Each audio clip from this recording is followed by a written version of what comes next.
大家好，我是 Olive Branch 的 Alan. So some of you might be wondering if you should be doing cardio if you're doing weight training.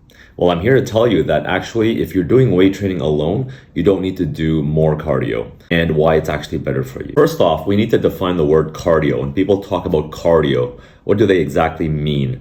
Well, cardio is a short form for cardiovascular system, which basically means the heart and all its blood vessels. As the heart pumps the blood travels out into all the arteries, and then it comes back through the venous system or the veins. So all of that is considered the cardiovascular system. And so when you're trying to train that whole system, we don't want to just think about the heart alone. However, some people, when they refer to the term cardio, what they're actually meaning is the aerobic metabolism. So being able to sustain long-term endurance type of activity for an extended period of time, which utilizes oxygen through the mitochondria in the muscle cells to produce work, ATP, energy units. So when we're talking about improving cardiac function or improving the condition of the heart and its ability to pump blood, we have to talk about cardiac output, which mentioned in an earlier video is the product of the heart rate times the stroke volume. So we're talked about the heart rate before, focusing on stroke volume now. Its meaning is how much volume of blood can be pumped out in one heartbeat. And the only way you can really train the heart is through muscular work, mechanical muscular work.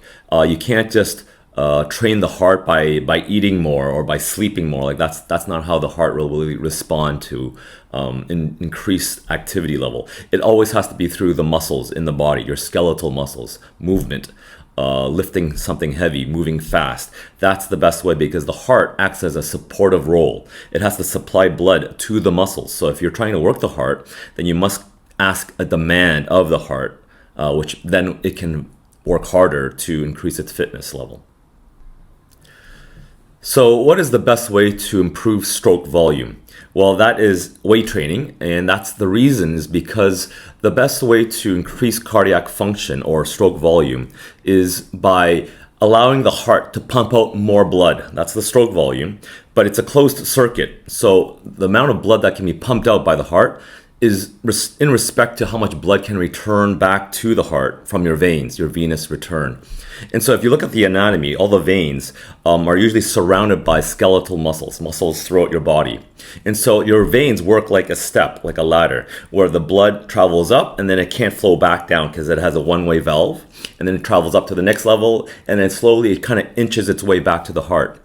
But with weight training, when you're doing strong, powerful lifts, you're squeezing and you're contracting the muscles around the veins in such a strong manner that you're forcing the blood, you're squeezing the blood up through many rungs on the ladder, many steps, all at one go. So in turn, it actually returns back to the heart much faster and more volume supply. Thereby, the heart now has more chance to push out more blood. And so that's the increase of stroke volume.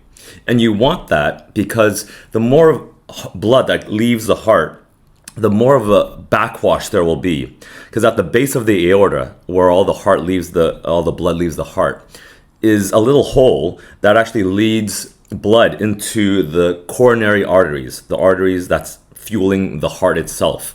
And so the more backwash there is, the more blood will trickle back into the heart, thereby supplying the heart with more blood. And so this is actually the superior form of training your heart, of having an increase of cardiac function. So if we are talking about the increasing aerobic capacity when we talk about cardio, then, well, that was discussed in an earlier video about why we do high intensity training, because that is actually a superior form of training the aerobic capacity. Because the aerobic capacity requires the mitochondria in cells to use the substrate, pyruvate, which is actually a byproduct of high intensity training, of glycolysis. And so when that enters the mitochondria, then the Krebs cycle can happen, producing ATP units for energy. So that's the aerobic metabolism. And the best way to upregulate that is to just fill it with as much pyruvate as possible. And that's through high intensity training. So as discussed, high intensity training is really good for aerobic capacity, mitochondrial function. And so altogether, guys, as my final recommendation, this is why if you do weight training, you are already getting a superior cardio workout. It's good for your heart, and it actually is really good for your aerobic metabolism. So that's it, guys. I hope you found that useful. If you have any questions or comments, please leave that down below in the comment section. And then I'll see you next time.